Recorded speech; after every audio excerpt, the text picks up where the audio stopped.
Welcome to back my channel NNC news channel. Friends, एक बार फिर से एनएनसी न्यूज चैनल आपका स्वागत करता है। साथियों, पूरे देश में ये बात आग की तरह फैली हुई है कि देश के सबसे मशहूर और मारूफ शहर यानी हिंदुस्तान की राजधानी दिल्ली में विधानसभा के चुनाव 5 फरवरी 2025 को होने जा रहे हैं और 8 फरवरी 2025 को घोषणा होगी और 8 फरवरी 2025 को विधानसभा चुनाव के नतीजे आने वाले हैं। ऐसे में तमाम सियासी पार्टियां अपना झोला झक्कड़ के लेकर के अपने तमाम कार्यकर्ताओं को लेकर के दिल्ली विधानसभा का घेराव कर रहे हैं और एकजुट करके तमाम लोग मेहनत करके अपने अपने उम्मीदवार अपने अपने प्रत्याशी को जिताने में लगे हुए हैं।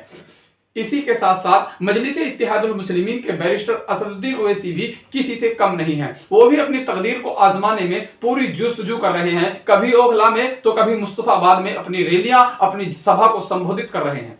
दिल्ली में 70 सीटों पर विधानसभा का चुनाव होने वाला है, जिसमें से मजलिस-ए-इत्तेहादुल मुस्लिमीन ने मात्र 2 सीटों पर अपनी तकदीर को आजमाने का प्रयास किया है और पूरी मेहनत और लगन के साथ मजलिस-ए-इत्तेहादुल मुस्लिमीन के राष्ट्रीय अध्यक्ष बैरिस्टर असदुद्दीन ओवैसी और तमाम कार्यकर्ता अपने 2 प्रत्याशी को जिता करके दिल्ली की विधानसभा में भेजने की कोशिश कर रहे हैं।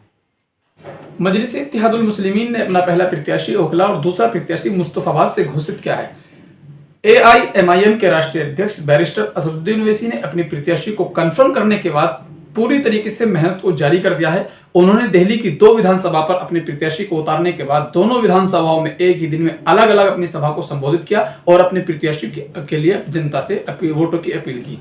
मजलिस-ए-इत्तेहादुल मुस्लिमीन के राष्ट्रीय अध्यक्ष बैरिस्टर असदुद्दीन ओवैसी ने ओखला विधानसभा से अपने शफीउर रहमान को टिकट देकर तकदीर को आजमाने की कोशिश की है और पूरी तरीके से मेहनत करने के बाद दिल्ली की विधानसभा में पहुंचाने का काम। रहमान को टिकट देने के बाद ओखला की विधानसभा सीट पर बहुत ही दिलचस्प मुकाबला हो चुका है, क्योंकि एक तरफ आम आदमी पार्टी ने अपने स्थानीय विधायक अमानतुल्लाह को टिकट दिया है, वहीं दूसरी तरफ मजलिस-ए-इत्तेहादुल मुस्लिमीन ने CAA NRC के दंगों में लोगों की मदद करने वाले, उनकी आवाज को बुलंद करने वाले शिफाउर रहमान को टिकट देकर अपनी तकदीर को आजमाया है। तो तीसरी तरफ कांग्रेस ने अरीबा खान, पूर्व विधायक की बेटी अरीबा खान को टिकट दिया है।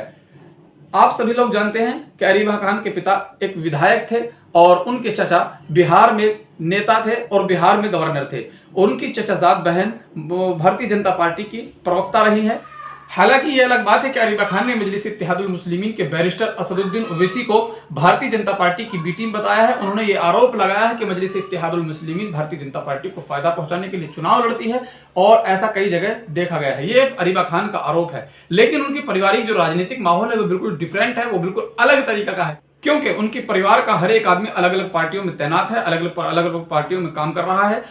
कोई आम आदमी पार्टी में काम कर रहा है, कोई कांग्रेस में काम कर रहा है, तो कोई भारतीय जनता पार्टी के लिए काम कर रहा है। जैसे कि हमने आपको बताया कि भारतीय जनता पार्टी में उनकी चचाजाद बहन प्रवक्ता है और भारतीय जनता पार्टी में उनके चचा गवर्नर थे।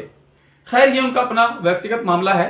हालांकि एक शेर है जो गालिब के साथ साझा किया जाता है कि हम जिंदगी भर आईना को साफ करते रहे, बाद में पता चला कि हमारे चेहरे पे धूल थी। इस बात को जनता को सोचनी चाहिए कि कहीं अरीबा खान के चेहरे पर धूल तो नहीं। जो लोग जो लोग आईना साफ करके अपना चेहरा देखना चाहते हैं। इस बीच बात करेंगे दिल्ली की एक बहुत ही खास विधानसभा सीट, ओखला विधानसभा सीट को लेकर के। आम आदमी पार्टी ने अमानतुल्लाह खान को ओखला विधानसभा से अपना प्रत्याशी बनाया है, तो वहीं दूसरी तरफ कांग्रेस पार्टी ने अरीबा खान को अपना टिकट देकर अपनी तकदीर को आजमाने की कोशिश की है। तीसरी तरफ मजलिस-ए-इत्तेहादुल मुस्लिमीन के राष्ट्रीय अध्यक्ष बैरिस्टर असदुद्दीन ओवैसी ने शिफाउर रहमान को अपना टिकट देकर तीनों पर भारी होने का सबूत दिया है। आप लोग जानते हैं कि शिफाउर रहमान NRC और CAA के विरोध में अपनी जान की बाजी लगा करके मजलूमों की आवाज बनकर खड़े हुए थे। उन्होंने जमकर CAA और NRC जैसे मुद्दों में अपने आवाज को बुलंद किया था। नतीजा यह हुआ कि उनको पुलिस कस्टडी में डाल दिया गया। आज वो पिछले 5 सालों से लगभग पुलिस कस्टडी में है और जेल में रहकर के मजलिस-ए-इत्तेहादुल मुस्लिमीन उनको चुनाव लड़ा करके जीत हासिल करने का दावा कर। आपने देखा होगा कि हर पार्टी का हर राजनेता अपने मंच से खड़ा होकर सामने वाले कैंडिडेट को, सामने वाले राजनेता की, सामने वाले प्रत्याशी की बुराई करने पर उतरता है। लेकिन शिफाउर रहमान दिल्ली की एक ऐसी शख्सियत है कि जिसकी बुराई करने की हिम्मत ना तो अमानतुल्लाह खान रखता है, ना कांग्रेस पार्टी का अरीबा खान में ये ताकत है कि वो खुले तौर पर मंच से अरीबा खान को, मजलिस-ए-इत्तेहादुल मुस्लिमीन के ओखला से प्रत्याशी शिफाउर रहमान को लेकर के कोई भी गलत बयान ना तो कांग्रेस पार्टी के अरीबा खान दे सकती है, ना आम आदमी पार्टी के अमानतुल्लाह खान दे सकते हैं। क्योंकि मजलिस इत्तेहादुल मुस्लिमीन के प्रत्याशी शिफाउर रहमान को कोई भी दरकिनार नहीं कर सकता। यह उसका अपना व्यक्तित्व है। उस इंसान ने दिल्ली के लोगों के साथ इतनी हमदर्दी की है कि उसके खिलाफ कोई भी एक बात सुनने के लिए तैयार नहीं होगा। यह अलग बात है कि अमानतुल्लाह खान ने मजलिस इत्तेहादुल मुस्लिमीन के राष्ट्रीय अध्यक्ष बैरिस्टर असदुद्दीन ओवैसी को घेरते हुए कहा है कि कल जब दिल्ली के अंदर दंगे हो रहे थे, कहां है वो ओवैसी, कहां गए थे वो ओवैसी के नेता और उसके कार्यकर्ता, कहा थी मजलिस इत्तेहादुल मुस्लिमीन जिस समय दिल्ली दंगे किए जा रहे थे, मजलूम पिट रहे थे, तो उस समय ओवैसी कहां थे? उस समय आकर के मजलिस इत्तेहादुल मुस्लिमीन ने लोगों की हमदर्दी क्यों नहीं की? लेकिन अमानतुल्लाह खान साहब ने यह नहीं बताया कि जब दिल्ली में दंगे हो रहे थे, उनके जो नेता है अरविंद केजरीवाल, वो कहां थे? जब दिल्ली को जलाया जा रहा था, जब दिल्ली में दंगे हो रहे थे, जब दिल्ली पर जुल्म किया जा रहा था, जब दिल्ली के जालिमों का जुल्म इस हद तक बढ़ चुका था कि मजलूम बर्दाश्त करने के काबिल नहीं बचे थे, तब उनके नेता अरविंद केजरीवाल कहां थे? कोरोना जैसे काल में उन्होंने तबलीगी जमात पर ताला क्यों लगवाया? जब कोरोना का बुलेटिन देना शुरू किया तो उन्होंने ये क्यों बताना शुरू कर दिया कि तबलीगी जमात से किसको कोरोना हुआ है, मरकज से किसको कोरोना हुआ है, या आम आदमी से कितने लोगों को कोरोना फैला है? वो तमाम तस्वीरें लोगों के सामने है, इसको झुटलाया नहीं जा सकता। खैर, इस चीज पर डिस्कस नहीं करेंगे। इस बीच मजलिस इत्तेहादुल मुस्लिमीन ने ओखला विधानसभा सीट से शिफाउर रहमान को अपना प्रत्याशी बनाकर बहुत ही मजबूती हासिल की है और बताया जा रहा है कि चुनाव 3 तरफा है, लेकिन फिर भी मजलिस इत्तेहादुल मुस्लिमीन सब पर भारी है। शिफाउर रहमान की जीत को इस समय पक्का बताया जा रहा है।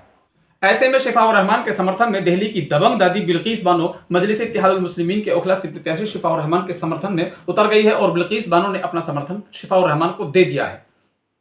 मजलिस इत्तेहादुल मुस्लिमीन के प्रदेश अध्यक्ष शोएब जमाई ने एक तस्वीर को सोशल मीडिया पर साझा करते हुए बताया कि दिल्ली के शाहीन बाग में 3 दबंग दादियां हुआ करती थी, जिनमें से एक बिल्किस बानो है। आप तस्वीर में देख सकते हैं, ये बिल्किस बानो वही है जिसने सीएए के प्रोटेस्ट में मजबूती से अपने आंदोलन को आगे बढ़ाने का काम किया था और अपनी लड़ाई को हिंदुस्तान में नहीं बल्कि दुनिया के कोने कोने में पहुंचाने का काम किया था। ये वही बिल्किस बानो है। जब सीएए के प्रोटेस्ट चल रहा था तो बिल्किस बानो को हर हिंदुस्तान के बड़े बड़े न्यूज चैनल और न्यूज़पेपर ने अपने टीवी चैनलों पर थंबनेल का बनाने का काम किया था।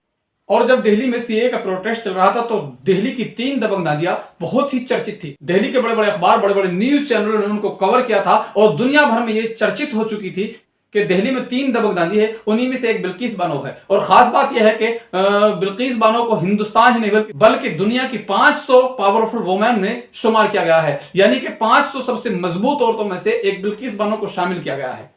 तो उन्होंने अपना समर्थन दे दिया है, जिसके बाद मजलिस इत्तेहादुल मुस्लिमीन यानी AIMIM और भी काफी स्थिति में मजबूत हो चुकी है। वहीं दूसरी तरफ अरविंद केजरीवाल के ओखला से प्रत्याशी वर्तमान में विधायक अमानतुल्लाह खान के साथ रहने वाले, उनकी गाड़ियों में घूमकर उनके लिए वोट मांगने वाले, उनका वर्क करने वाले, उनकी सभाओं को संबोधित करने वाले, अमानतुल्लाह खान के कांधे से कांधा मिलाकर के चलने वाले भी इधर उधर भटक गए हैं।